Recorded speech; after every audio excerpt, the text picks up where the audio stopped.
ए बाबू कर तार जौबन तू खेला, दुर्जनी हटा न तो हो जाई झमेला।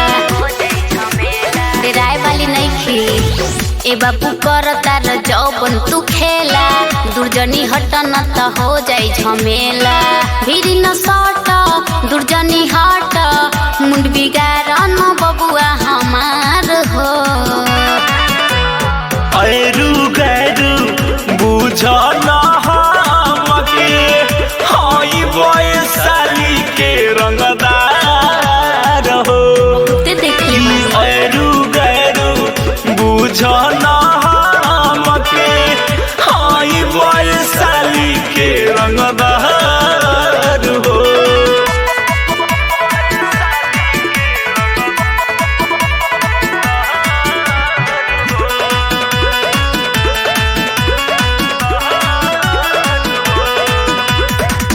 तहरा जस लइका हमके बहुते भेटाई, हे राम में पड़ले जे भी बारे पिटाइल।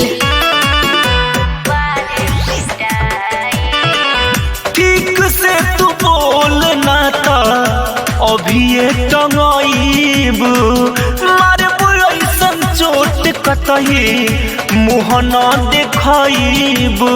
नहीं डरावो सोझा नहीं आवो, बात बोले लगा है बेकार हो।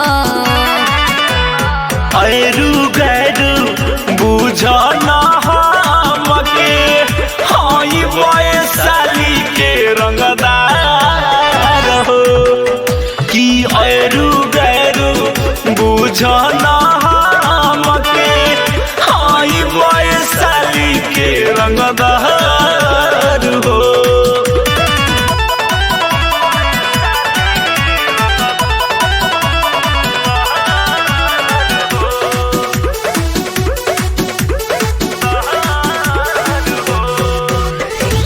संजय प्रेमीना का रहु रंगदारी, लभर हमर जानी त लिझो परी उखारी।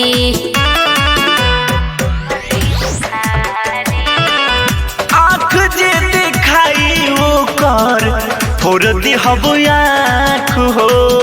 यही जगह चलेला हमनी के राज हो। रानी वैष्णवी नहीं डेराली, बट से रानी नाम हमार हो। ऐरू गैरू बुझ न हमके, हई वैशाली के रंगदार हो। कि ऐरू गैरू बुझ न हमके, हई वैशाली के रंगदार हो। Aniruddh recording studio Hajipur Vaishali.